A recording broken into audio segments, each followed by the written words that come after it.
but it was in the countdown phase, and you got to say what you just said like 10 seconds ago out loud again. Oh, I said this is maybe the episode that I finally get canceled because I'm gonna say something eventually that people are gonna say, "What the hell?"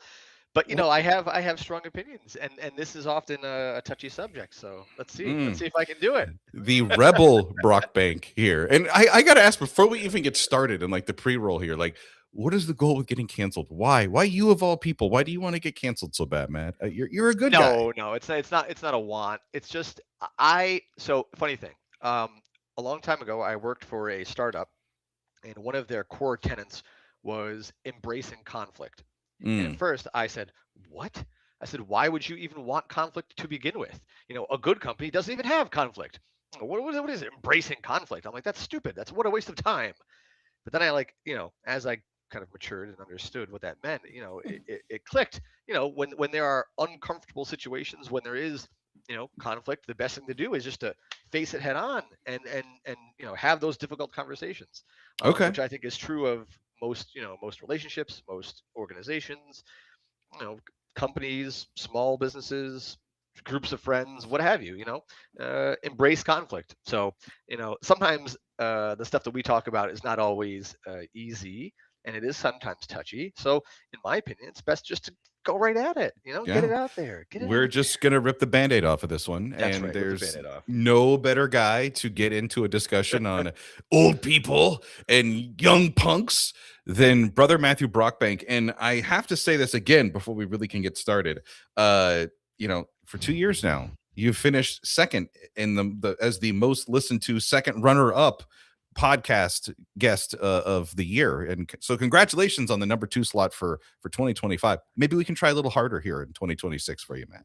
That's okay. The first, or the what do they say? The early bird gets the worm, but the second Mm. mouse gets the cheese. So, and I love cheese. All I, right. I'm just going to leave that right there. All right. So I sent you this outline. I knew that this would be a great person to have a discussion with. This episode, like many, comes on the heels of going to a very insightful lodge meeting where there was a program and a brother stood up and I was kind of outlining it to you, but I just want to share this with the listeners so they get it, where they're like bridging the generational gap. Like, what are these guys going to be talking about here? No, we're not talking about Pepsi or Michael Jackson music or anything like that. What we're talking about is how you can take the youngest person in your lodge. And when I saw this experiment happen, the brother was 19 as a newly raised Master Mason. And then the oldest member in the lodge, who was just a little bit more of a young man than your dad. So he was in his maybe mid to almost late 80s. Okay. Yeah. So at the very, very low end of the silent generation, right? Or the greatest generation, I should say, and had them sit next to each other in the lodge. And the way that the brother that gave this program talked about it was, okay, so this guy who's 19, his preferred communication method is his cell phone. He's always taking pictures, he's recording video, he's sharing on social media. The brother in his 80s still had a flip phone. He was on, consumer wireless or the senior plan or whatever. And he's like, here's the reason why video doesn't mean anything to him, because he remembers things. He doesn't need to take pictures. And they were comparing and contrasting the two. And the one thing that they had in common was that they were master masons, right?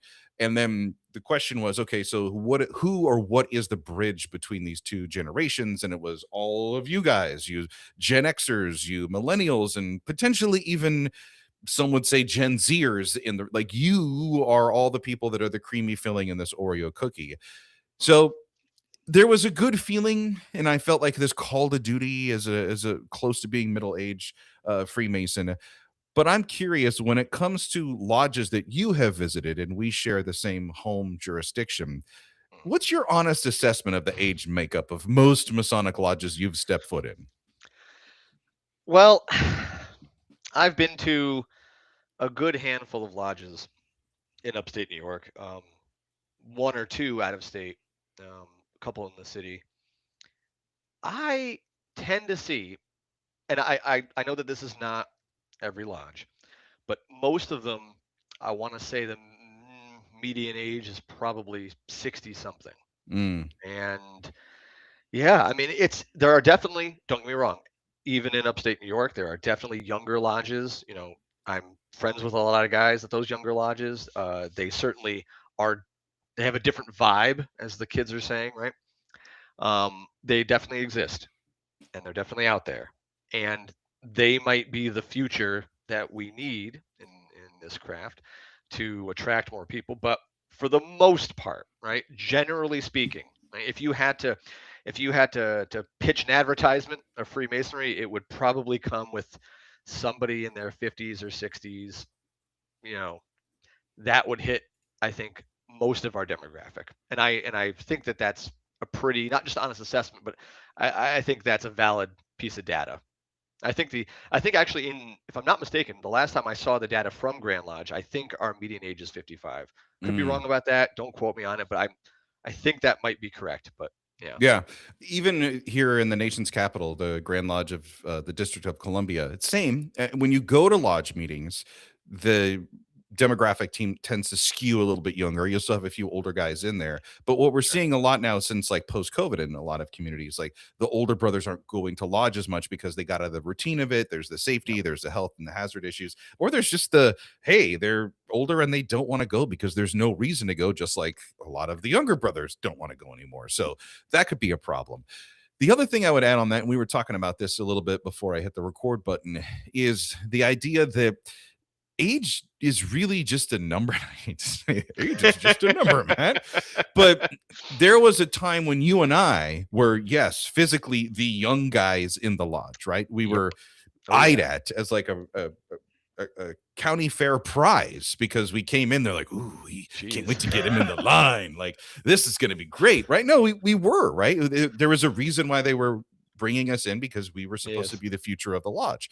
And now we're at the age where we've been doing this for 10 plus years.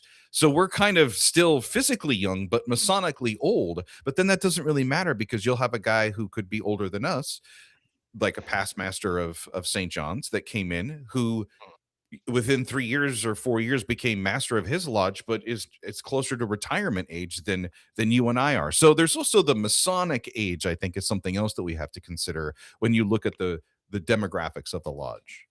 Absolutely. That's something that I always, have to remind myself of, is that new Masons are not, in their 20s always. They can be in their 30s, 40s, 50s, 60s. I think we've inducted people in their 70s before. Mm, So, you can be any age, biologically speaking, and you can be a new Mason, you can be a, senior or elder Mason. Yeah, Masonic age does have a distinction between, biological age, and but it's so strange though, to, or I shouldn't say strange, it's really interesting to kind of analyze that dichotomy there, because I will say all young people are typically young Masons just by virtue of not being alive long enough to be an older Mason. But you can have, you know, an older person be a young Mason. So that's the strange one sometimes. mm, Young people can only be young Masons for the most part. However, you do see once in a while, and I was one of them. You see guys that come in. Well, when I joined, 21 was the entry age. So when I joined, I was 21, and I've been a Mason now for almost 2 decades, which is kind of crazy to think about. yeah. A couple more years and we'll get there, which is cool. But that seems kind of nuts sometimes when I think about it. So you can have younger people that gather that experience quickly, but for the most part, young men equals young Masons, and older men equals older Masons. So generally speaking. Mm. Now, another reason I thought this is the perfect guest to have on the show was last year, 2025, the episode that scored the second most listened to Craftsman Online podcast episode for 2025 was your whole show around why are men leaving our lodges and what can we do to get them back, right? Mhm. And we kind of touched a little bit on the ageism that tends to be the stereotype around Freemasonry, and you hit it A little like bit. you walk into our lodge, you're an outsider, you're like, oh, there's guys all wearing suits and ties. Oh, they're guys, they're also older guys. Oh, I feel like I'm hanging out with my dad or my dad's friends, or in some cases, even my grandfather, right? And there's this myth that young guys don't want to hang out with the old guys. And maybe vice versa. Did you find any truth to that when you were doing your research? I wouldn't say that age was the factor that drove people apart. But I guess what you would say is when you looked at why people disagreed, typically it was over something else that did correlate with age. But Mm, age was never by itself the cause. And I'm talking about again biological age. It's not that older people did not like younger people and younger people did not like older people. I would say that Masonic age and Masonic experience, I think, had a little bit more to do with why people disagreed. However, I also find that to be ironic because I find that no matter how long you are a Mason, it doesn't make you a better Mason. There is you could have someone who's 5 years in who could be just as good of a quote unquote Mason or just as learned and studied as a person who's been there for 30 years. So I find it kind of well, I don't want to say people are, are being egotistical, but when you have Masons that have been there for a long time and they kind of throw that weight around, I hmm. find that completely invalid, and I find that to be one of the worst things about Masonry is when you have older, or I should say, more senior Masonic men who use their time in Masonry as some kind of badge of authority. It doesn't mean anything. I don't. You know, you could be there for 1 year, you could be there for 100 years. I don't personally see a difference Yeah. in how good of a Mason you are, how good of a man you are, or how well you can run a lodge. Certainly, there are definitely things to learn along the way about Masonry that may help you, but I don't find those things to be exclusive to your Masonic age. One of the things that I found refreshing was a friend of the show, and I think to St. George's Lodge as well. Sam Friedman, he wrote the book, The Millennial Apprentice, and gave a bunch of data in that book. And he came and spoke at our lodge and talked a little bit about one of the chapters. And I just loved him for all the research he went into it. But he did kind of toss a big hammer onto the myth that, hey, young guys don't want to be mentored. And he's like, especially this generation, this millennial generation, more than anything, they're looking for that, they're seeking that. Like Masonry needs to respond to that and show that and open their doors and be there for these guys. I know personally, like some of my favorite lodge conversations, not in the lodge, but Mhm. like dinner time, the parking lot, the at the bar conversations has been with the older brothers because they're just walking volumes of wisdom. And when they open up and talk about anything from Freemasonry to just life, you're like, thank you so much. This is awesome. Sure, I would agree, except I would push back on that because I want to say that there's a difference between mentoring and trying to manage, right? Mm, There are definitely great mentors out there. I've talked to many Masons who have been great mentors, but I've also experienced a lot of men who want to be bossy because they think that their Masonic wisdom or the time in in the lodge makes them some kind of superior to entitled them, yeah. others. Yeah. Exactly. So they are just bossing the younger Masons around, and the younger Masons may feel like, oh, like this is me being mentored. Am I being mentored right now? I don't like Right. this. Doesn't feel very good, but I guess so. And the Well, older that Mason may say like, ah, yes, I am trying to mentor you, but like it's not mentoring at all. I'm not trying to say it's gaslighting or something nefarious, but it's not always the same. And I don't think just because you're a Mason makes you a good mentor. I think those specific ones, the ones you're talking about, the ones I'm thinking of, you know, they do kind of gradually, shine on their own. But mhm. not everyone necessarily is a good mentor for other people. Totally Um, agree. Totally but agree. And I yeah, it's and I hard think that's sometimes. that's also when we talk about the bridge, the person who's Yeah. going to fill this gap. Like that's where we have to step in, whether it's the, middle-aged brother that can speak, the language of both guys, or the brother that's been there for 10 plus years that can go, okay, past master, we really respect what you did in 1987. And that was an awesome year for our lodge. But Right. here in 2026, like the way that we're doing teaching, it's evolved a little bit. And this is how this guy prefers to get the instruction, and can we kind of work on this together and kind of be that middle person for that. But it kind of also comes down to the next point I wanted to make, which is communication, and it's so key to any successful organization. um you kind of tease like there sometimes there has to be that healthy divide, that that argument that takes place, that debate, that passion fueled thing, that so that you can see where both sides are, and then we can come to a level point and go there. But there is such a different way that the generations like to communicate, and I think of your father, for example, uh representing the older generation respectfully, and you, and I'm like, I wonder, does Matt and his dad, do they communicate via text, email, phone call still? Does your dad still write letters? Like, how does your dad like to talk with people? Well, funny thing, I'm actually the guy who likes to write letters more than anybody because I just have a passion for, stationery Wow. and fountain pens Yes. and things. Yes. But that's me being, being a little extra. I have the best conversations with my dad either in person or over the phone. Um, we're not texters. He texts, like quick thoughts, and Mm, I, being of, the millennial generation, I can do both, but I tend to text in full sentences because it is my one of my preferred methods of communication. hmm. So, but yeah, usually he and I, we will call each other on the phone when we want to have like a full blown conversation. Oh yeah. It's so funny that you mentioned communication, because I think communication goes hand in hand with technology, and there is kind of there's a little bit of a learning gap there between Hmm. the younger Masons and the older, uh, sorry, I should say the younger people in lodge and older people in lodge. Again, has nothing to do with Masonic experience and age.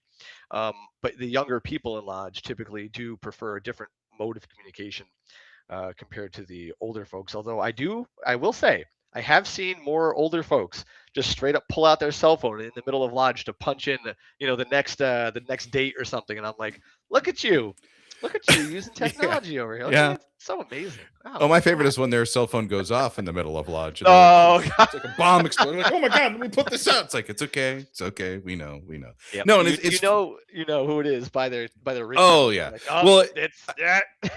I think the serious note on this is that, and for any brother who's looking to sit in the East at some point, or is currently sitting there, and maybe you're like, oh, this is why I ran into this as the master, that your older guys prefer the newsletter. They love the bulletin that Oh comes yeah. out ahead of the meetings. Yep. They like to have their minutes, if your jurisdiction allows it, sent to them beforehand so that they can read it. They like to be informed and prepared, right? Where our generation, and I look at my lodge right now. We have a signal chat that goes on. I've got my text chat with some of the officers that are happening. We have the email that comes from the secretary via the master, and of course the bulletin. Well, the bulletin now that gets emailed to us, which still is printed out and mailed to some of the older brothers that still like to receive it that way. But we have four different ways, and there's also, we could meet face to face or call each other on the phone, but those seem like very distant options here in 2026 now. Yeah, I've been a part of organizations both professionally and socially that have done pretty much right the gamut of how do you communicate. I find that an agenda does seem to work quite well though. And I Mm, do like it when people have an agenda and you start the meeting with the agenda and everyone has the agenda. Personally, I don't care for paper anymore because, why use it? We can all, you can fit most things on your phone. And for the most part, I can read an agenda on my phone. But yeah, there are definitely some older people, or hey, even if you have glasses and a phone screen sometimes is kind of small. Just having a paper agenda, I think that's okay. It's not my preference, but yeah, why not? mm, I think that's a perfect middle ground though. Just you email the agenda and you have it printed out. So when you go to lodge that day, you can just pick it up and look at it. You can have it in your hand. Um, also, I mean, paper agendas in a lodge also does kind of cut down on the phone usage because some people they just have their phone out the whole time. They're punching in information, they're listening, they're typing in information, because they can't remember it all because no one's got a notebook out, that's for sure. So, having some way to it's so weird. I'm sorry, I'm going on a little tangent here, but lodge is such a just marriage of ritual and business. And it's so weird to kind of have to like weave between the two because mhm, they don't work together very well. Ritual is all about memorization, acting, standing up in front of people, talking, being, using You're your on. hands and Yeah. doing stuff. And then at the same time, you're like, by the way, we have to pay bills and do a business meeting. And of course, the secretary is there on a laptop. The treasurer's over here on another laptop or has the checkbook open. So it's like, you got to do business. And it's so hard sometimes because the members of the lodge are sitting here like, the hell's going Hmm. on? Yeah, So much is happening right now, and I don't know. right. It But that is. just goes back to the communication thing, right? Yeah, it is kind of funny. I mean, my experience with opening and closing was as a member of the Future Farmers of America. An FFA chapter is very similar. I mean, our opening and closing to where you talk about where officers are, what the station is, what the emblem is that's by Right. them, what does that represent? And it's the president of the chapter speaking to the vice president that's answering and pointing to other people. Like, very similar to Yeah. maybe how a Masonic lodge would open up if you were to happen to get your hand on a Duncan's Ritual book and be able to read through some of that stuff. And then yes, after all of that happens, it's like, okay. And then there's the fumbling for the paper agenda, if there is one. And Mr. Secretary, what's the first item of business? The coaching that Right. comes from the Yeah. side. Yeah.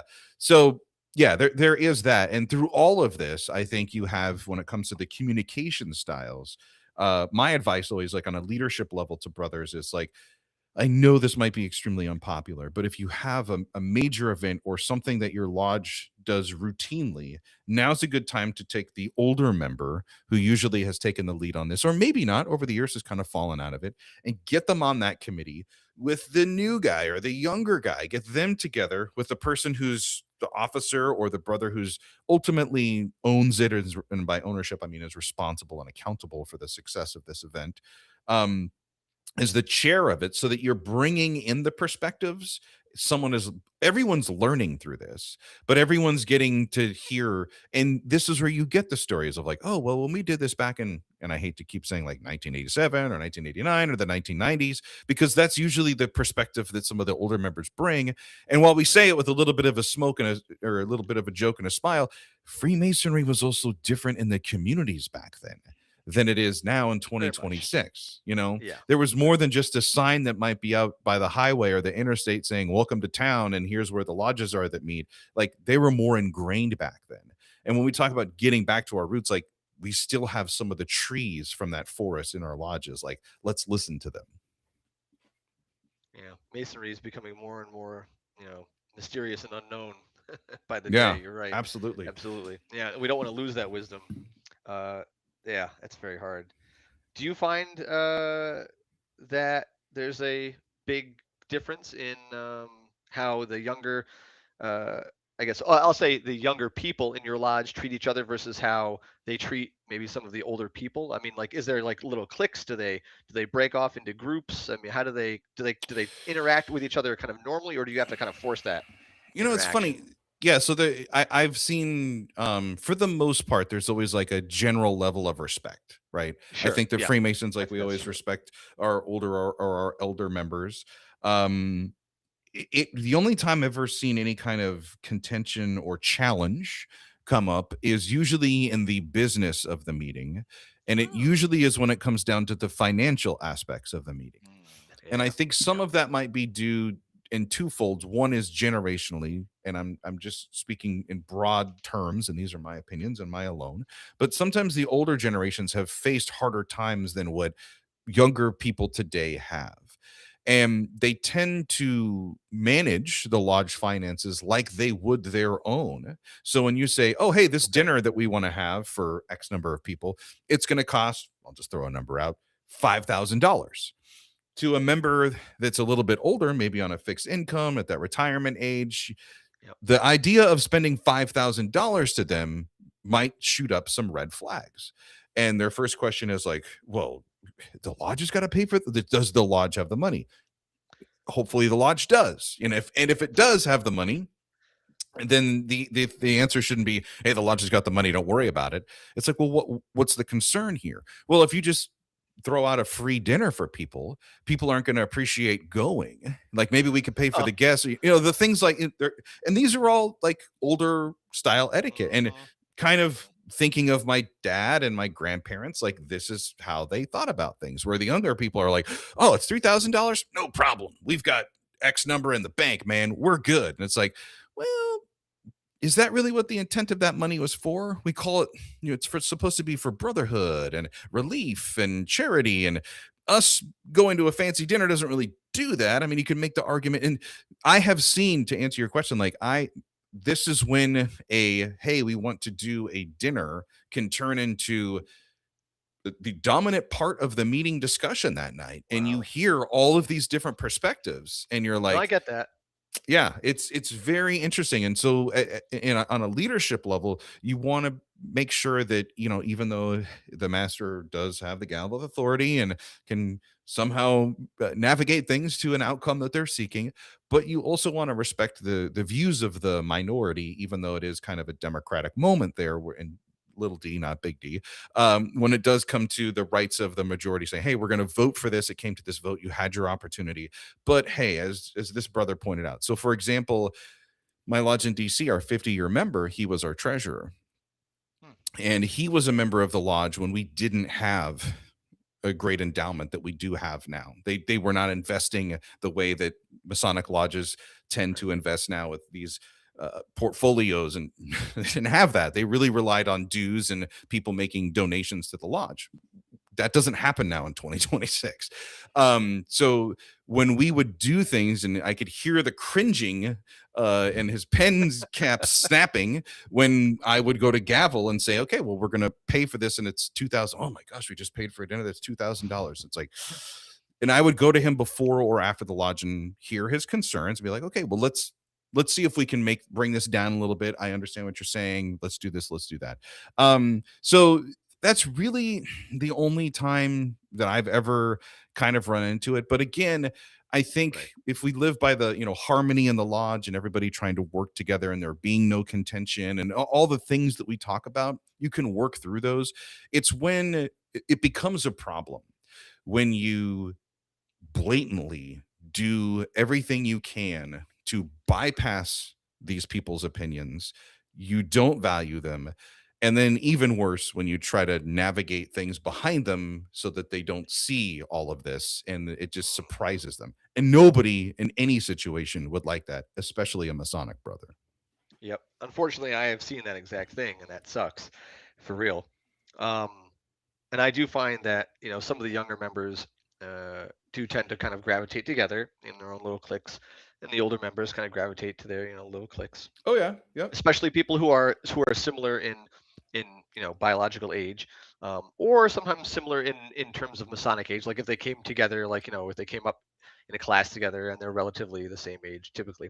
But I find that no matter how old Masonically you are, I find that people tend to gravitate towards others that are of the same kind of career and biological age. Mm-hmm. Um, and yeah, I also see younger members want something here and the older members want something over here.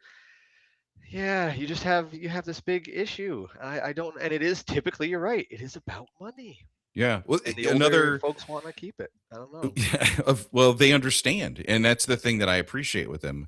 Another example I'll give, and this sounds like you'd be like, well, why did this turn into a huge discussion?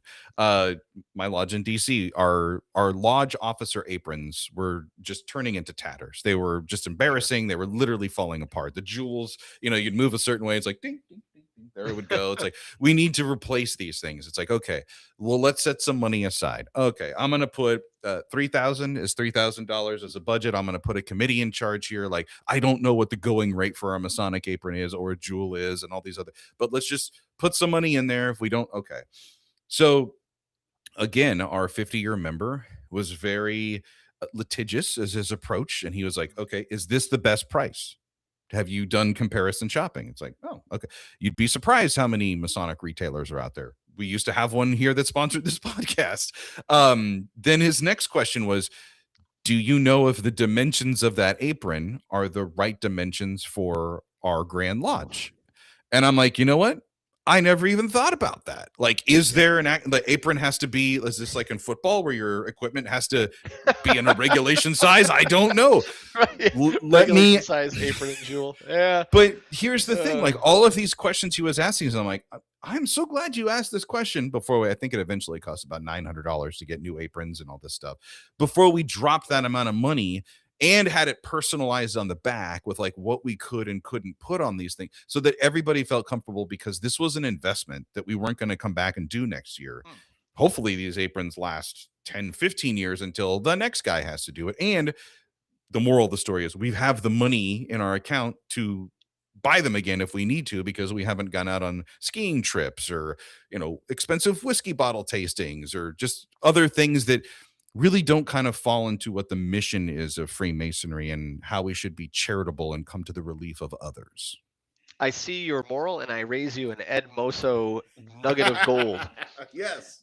Because I know Ed loves those nuggets of gold. I think the nugget of gold in this story is that when you have those committees and when you do things like a dinner or buying new aprons, you get the youngest person in the lodge and the oldest person in the lodge in the room together, because like you said, right, you could have both of those perspectives kind of co-steering that committee to the right place. The young person says, yeah, we want these really nice aprons, and the old person may say, oh well, we want to save some money, and then they have to be the certain size. So if you put those two perspectives together, I think that's the golden nugget. Oh yeah, that's how we ended up getting the aprons that have the pockets on the back of them. See, ooh, whoa, you guys have pockets? See, that's what I'm saying, bro. Like, if the young guy hadn't said, "Hey, these ones have pockets," and we're like, "What do you mean, like pockets?" And now I'm like, "Dude, you could put your cell phone in there. That's awesome."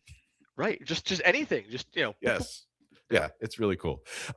So from a leadership perspective, and you bring a lot of professional background experience in this. You've also, have been a member of St. George's. I can't believe it's been almost 20 years. I know. Almost a generation. Like, geez, you're too young to be this old. What are some challenges? We kind of talked about, financial could be one of them, but how can a lodge like proactively address this? Like, what would be your advice? Is like, hey, we're trying to keep harmony here. We want to keep everybody valued and respected. Besides getting them to work together on committees, are there other ways that you could think that's kind of a creative, out of the box idea? Jeez, see, this is where I'm gonna get in trouble. Here we go. Waiting to be canceled. Yes. Yep. And okay. All right. I'm gonna preface this by saying I mean no disrespect, but there it is. But yeah, exactly. Here it comes. Load the torpedo. I think that the younger Masons should drive the lodge. Period. Full stop. And I say that again with no disrespect or with I'm not trying to forget about someone's experience or discourage them from speaking up if they have the experience. But coming from a political perspective, I have a strong feeling for age limits and term limits, right, in politics at all levels, right, from city council all the way to the president of the United States. I think term limits and age limits should be a real thing, and I believe that that is also the case in Masonry. And it's not to take power away, and it's not to make them feel small or say, hey, your time is up, we're sunsetting you here. But when you have younger Masons, all right, the decisions that they make are going to affect them. And so I have, in my experience, and it is my, feeling that they will take those decisions and think about them harder and really kind of, sit down and say, this is what I have to deal with. This is what I have to, these are the decisions I'm making, and this is the outcome that I have to put up with for the next 20, 30 years. As a person who has been in a lodge for, 40, 45, almost 50 years, any decision you make isn't really going to affect you. How much longer? And I know how this sounds, and this is like the worst part, because you have to like come to terms with the mortality of man and the mortality of lodge. And that is what you do today may not affect you at all, because you may be gone, not because not saying you're going to drop dead tomorrow, but thank you. You may not be able to physically make it to lodge. You may not be able to participate for one reason or another. And this sucks, but like this is like it's the reality of like owning a dog. You know that you're going to have that dog for maybe 10, 12 years, and that's like such a heartbreak because it's going to happen. But the same thing with lodge. Like you know these brothers have done so much good, and they have all this great experience. But at the end of the day, I feel like the more power we put in the younger, and I mean young people, right? Not just young Masons, but younger people. I think that that is the best way to drive the lodge forward, because if you're doing it, you know, with their intention and kind of in their image, I think it also helps to attract younger members more than if you have your, older Masons driving the lodge. And again, I think they take, the responsibility of those decisions to heart more than some of the older guys do. And that's a very hard conversation to have, and no one likes to have it. And I mean, it sucks for me to talk about it because it makes me feel kind of gross. And at the same time, like I again, like I don't want to just, say no, you can't vote, or no, we shouldn't listen to you. Like that's not what I'm saying at all. Obviously, every Mason should have the same rights and the same privileges to vote. Um, but when it comes down to, like, if you're at a stalemate or you're at a tiebreaker, you know, think about what the younger Masons want. They should be steering the ship. They should be doing it. And if you don't have younger members, think about why you don't have younger members. Right. I can't stress that enough, because I hate to say it, but without the younger members, without more Masons, right, you just don't have a lodge. So You have a putting club. that Yeah. responsibility, yeah, exactly, putting that responsibility on the younger folks, I feel like is the right thing to do when they're ready. Of course, when they're ready. I'm not saying just throw them in there, but yeah, that I skew that way, and I know, and I'm saying this full well, knowing that one day I will be the old guy in the lodge, and I hope that the lodge listens to the younger folks, and not me. I hope they look to the younger folks. So yeah, that's just how I feel, and I know I that's a don't tough think. thing to say. Yeah, I don't think you're going to get canceled on that one. It could have gone worse. I was Okay. waiting for you to go further. I'm like, whoa, Matt got really dark there for a second. But no, I get what you're saying. I think that all past masters deep down inside, and all older members, senior members, elder members, more tenured members, whatever the term is that you want to use, Right. I think that they want to see the next generation, I think the so new guys too. step up. Yes. That's Yes. kind of why we brought them in. I kind of alluded to that as like, we Right. don't just bring in guys. Yes, we bring them in to be Masons, and we bring them in to be a part of discussions and all those wonderful things. But we also look at them and go, well, hey, that guy's got potential. He could be master of this lodge in like 7 years. Like, let's see what happens. But like, this guy could be a good master. No, let's keep this one out of the line for a while. He needs a little bit more TLC, right? So I think that, and I would also add this perspective where, as a father myself, and having this moment with my son much later in life, my son Mikey didn't learn to ride a bike until he was like 12, 13 years old, just because he had really no desire to ride a bike. It was really weird teaching a teenage boy how to ride a bike, and to see the thrill that would come on his face when his sister did it when she was like, the typical age of kids riding bikes, Right. like 5 or 6, right? Yeah. You could flash forward now, he's almost 20 years old and still doesn't have a driver's license because he has no real interest in doing it. It's like, son, you're going to need to invest in better shoes or a bike, because you're not going to get rides shoes. everywhere. Hey, you should always invest in better shoes. Yeah. Anything that touches the ground, you should always invest in shoes, tires. Always. Yes. Always So nothing brought more joy to my face than now, as a 2-year removed past master of at least my lodge in DC, and to see the new master come in and start delegating things. And it was that moment of when you're running behind a child and you just let go of the bike and you're like, go, just stay with it. You got it. Just stay on balance. And you see them go and you're like, oh, well, they hit a bush. Oh, they hit the curb. Or, hey, they just kept break, slow down. That cool moment. And I almost came to a little bit of a tear seeing that. It was also kind of that scene from Mary Poppins when she realizes the kids don't need her anymore. Like they can, and now you can have a different relationship with everything, right? Now you get to be the advisor, the counselor. You're not stepping in to like save the day. And those are special things. So I think to your point, like, we as the younger people misrepresent, and we think, oh, they're being and you know what, I'm not going to say all of them weren't. Some of them Here's my Yep. load the torpedo. That's right. Ramming speed. Some of them want to be curmudgeons. Some of them, this is their outlet for that. This is where they feel important still. This is where they were supposed to leave all that outside world stuff at the door. Yeah. But this is where they get to be somebody in life now. And that's a reality of the situation, right?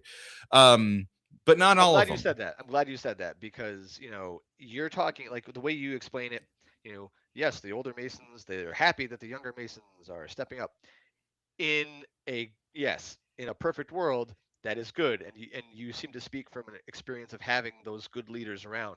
But when you have the opposite, when Right. you have the bad leaders, they want the younger people to only run the lodge the way that they would have run the lodge, or Right. they try to keep their fingers, kind of sunk deep into their, shoulders, and try to, kind of marionette, kind of puppet the younger Right. masters, which is, oh man, it's so gross to watch.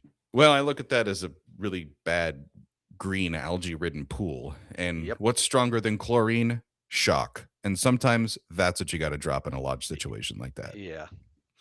All right. It does. So we have talked about creative ways to get around these situations. I feel like we've offered a lot of good golden gems. Yeah. You're going to make it through this episode without getting canceled. I'm super happy about that. I don't know, Mike. I'm looking at your questions. We got a couple more doozies here. I can still do it. I can still do it. You still got some torpedoes to fire off. Got a couple more left in the tubes. Okay, so this one, this could be it. All right, so I know I said Gen X Masons, but let's go to millennials as well. And I think we're gonna. So we talk about technology. Sometimes that is the barrier because it's always innovating, it's always changing. There's always something new in the world. But how can we, as these middle ground Masons, with the newer, because now there's guys even younger than you that are coming into the lodge, these whippersnappers. How can we provide that bridge, that gap filling role for the older brothers so they don't feel so taxed and having to feel like they need to somehow relate to people that are their great grandkids or grandchildren's age? Perfect question. So, as you were stating earlier, right, you have to be that bridge between the older and the younger Masons, or the older and the younger generations of people. So, I'm sure that most lodges, unless you're kind of weird and you only have 22-year-olds and only have 80-year-olds, which is, I don't know how that happened, but typically a lodge has a range of people, right? You got 80-year-olds, 60-year-olds, 50-year-olds, 40-year-olds, so forth. So I think that the best way that this works, right, is, again, you have the younger Masons steering, and then you have the next kind of generation up. So if we're talking Gen Z now is in the lodge and they're coming of age and they're coming up through line, right? They're steering the lodge. Millennials, our job is to kind of understand that generation next to us, which is, Gen Z, and translate that to Gen X. And then Gen X's job is to translate that to the boomers, right? And then the boomers generation, or the boomers job, is to translate that to, the greatest generation, if there's any left. So everyone has a job to kind of play this game of telephone. But in doing so, right, it's not coming from the youngest Masons going directly to the oldest Masons, right? Because when Gen Z walks in there and, they're like, this is St. George's 6'7" skibbity doodah, and the older Masons are like, What get the me out heck of are you here. talking? Yeah. Exactly. I was So, just well, I was just going to ask this really kind of defining question because yeah. I get confused what generation that I'm in. I forget at times. I was born in 78. I just turned 48 this year. I'm not a I think you're right in the millennial. middle, honestly. But it's weird because sometimes you can physically be of one generation, but like mentally be of a different one. And I feel that way a lot because I am physically of the millennial generation, but mentally speaking, I feel like I am more Gen X because of how I was raised and where my parents were. Mm, So, your kind of like mental and, the age you are kind of like, in the household that you grew up, I think can be a little bit different than your physical, like when you were born age. So I guess like, but Mike, I think you are like literally straddling the line between yes. millennial and Yeah. Gen X. You are like dead right there. I'd say that you are like, you're either the the youngest Gen X or the oldest millennial. You pick one, you know. I So I prefer guess it to comes down to when your parents were born and how you were raised, I guess. I prefer to identify as a Gen Xer. There you go. Yeah. But here's the guide. Here's what I do: is I do TV shows like pop culture moments. Because Yep. when like at work when we talk about things, and I drop a reference from Seinfeld, and people like, "What is Seinfeld?" I'm like, "Okay." I don't even have to ask the Wow. question like, "Where were you on 9/11?" anymore, because I can just say a line from Seinfeld, and they'll be like, "Oh, okay." Like I made such a big deal out of taking the picture in front of the restaurant that they took, Bob's restaurant in New York City, that they used for the outside shots of the diner that from Seinfeld, that famous. I was so excited on my last New York City trip that I stood there like a tourist and took the picture. And people are like, "What was so special about that restaurant?" I'm like, "I now know how old you are without having to ask any questions." Yeah, that's the same thing. It's like the it's like the fountain from Friends or the warehouse from The Office or something. Yes. That's all the same. Every generation's got their Saturday favorite morning TV host. cartoons is another one too. And I say, Mhm. by the power of Grayskull, and people look at me like, "What are you talking about?" I'm like, "You don't know who He-Man is. You're out." Pause real quick. Did you know they're making a movie? I just saw that trailer on TikTok and I was like, I can't. I'm like, they already tried to make one. It wasn't really that good. I don't know. It takes Anyway, okay. All right. that's when I feel like a boomer, because I stay home to watch movies now. Because movie back in my day, it didn't cost $100 for two people to go to the movies. Back in my day, it was a nickel to see a film. Yeah, right. Oh no, back in my day, my grandfather used to give me $5 to go to the show. And I Yeah. wondered, like, what are you talking? They don't show us anything at the movies, you mean? Like, come on. Uh Dang. so we survived without getting canceled on that question. This is the last one that I had in my torpedo tube here as we look ahead. And this is, just we're hoping always the best. It's the positive intent, right? We want Freemasonry to stay relevant. We want us to stay vibrant, but there's this thing about Freemasonry, and really maybe this was the question I should have moved to the front of the podcast. When you talk about being more appealing to different generations, do younger generations look at something like Freemasonry that is stewed? We use words like ritual. Mhm. We use words like principal tenets and values and morals and code, tradition. And there's other organizations you could join that do not mention that stuff at all. Like, how do we keep Freemasonry relevant with those classic ties to it's something that's new, that's coming in for flashing and lights and excitement? Way to bury the lead, Mike. Mm. put the put the relevant question at the end. No. Um, you have to listen to the whole podcast to get the answer. Well, through the magic of editing. Yeah, you can just move this one right up. So, oh man, I think that in order to keep Freemasonry vibrant, I really think that you have to meet people where they are. Mm, And again, this goes back to, keeping the brotherhood fresh and bringing in new members because, you know, Freemasonry always has that history, that ritual, that's never going to go anywhere. You can't take that away from Freemasonry. I don't care if Freemasonry is, 20-second clips on TikTok or if Freemasonry is, uh, integrated with technology in some way. It doesn't matter what the future of Freemasonry is. You can't take away the history of it. So it's always going to be there. Okay. mm, And I think that if I were to give Masons one like takeaway from all of this, it would be don't worry about the history of Freemasonry going anywhere because you can't remove it. You can't erase it. And people who want to seek it out, they will. They'll seek it out. They'll pour over the books like you and I have done. They'll start doing ritual. They'll stand up and they'll give the speeches and the monologues. They'll become the Franks, the historians of mm, the lodge. They will collect the artifacts. They will go to the museums. They'll visit the Livingston Library. They will do that. We don't have to pitch Freemasonry with the history of it all, but we do have to keep Masonry relevant to people that are coming up. Because if we don't, then we never get them in the door in the first place and we simply just disappear. Yeah. That we turn into those old books that are stuffed away in a corner somewhere.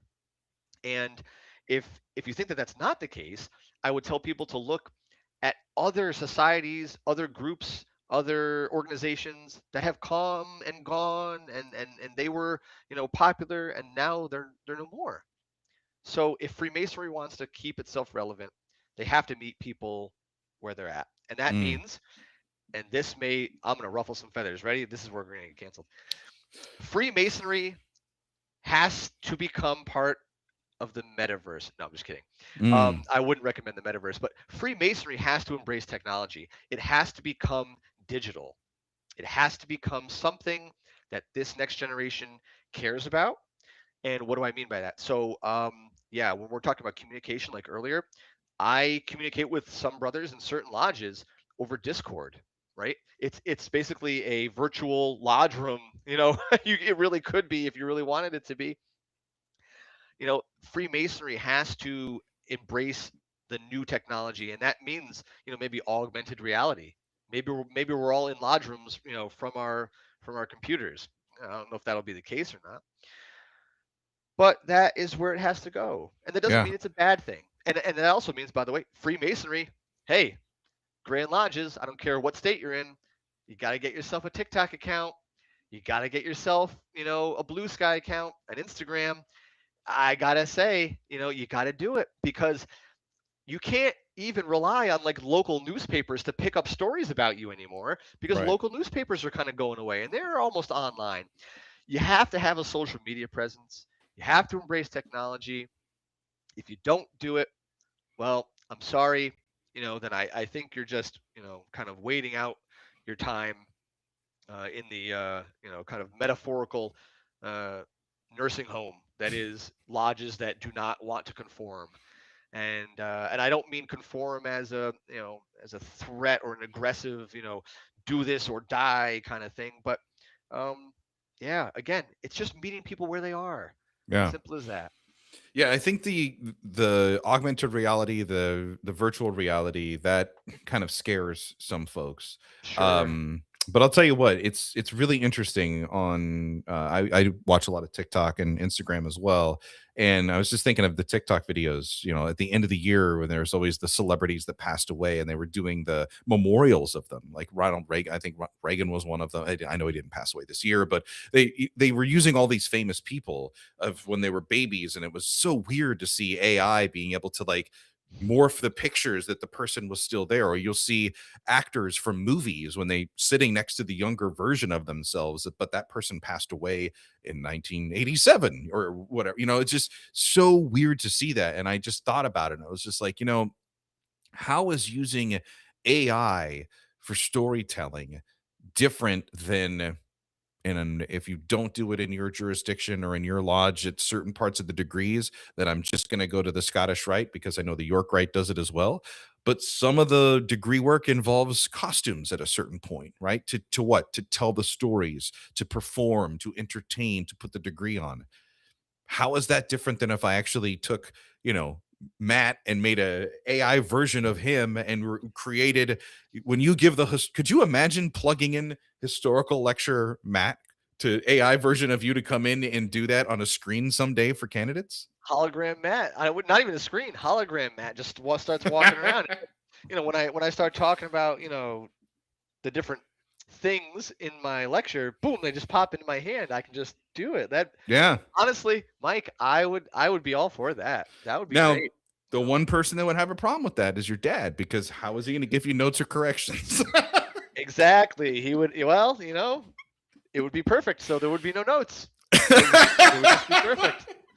What can I say? That's the future, right? Oh, Let's. if we ever get to that future, that perfect Ashler day, that'll be so amazing. Yeah. Well, the good news is we made it through another end of an episode without you getting canceled, which means Yay. your mission to get canceled, that just means we'll have to bring you back. That's just what's going to have to happen. Oh, all right, fine. I guess we can come back and do. Well, I wanted to ask you actually. How many episodes about AI have you done regarding masonry? So I think it was 2 years. We haven't done one recently. Okay. But 2 years ago, and I'm sure I will find it and be able to post it in the notes for this episode. But worshipful brother Nicholas Broadway, who is the publisher of the Square magazine out of England, under the Grand, but they don't fall under the jurisdiction of the United Grand Lodge of England, but he's out of the UK. He actually has a lodge that he started, Ex Libris Lodge, where they uh I don't want to say they saved or resurrected, but they a lodge was folding. They stepped in with members to kind of take over the lodge, and it was a peaceful takeover.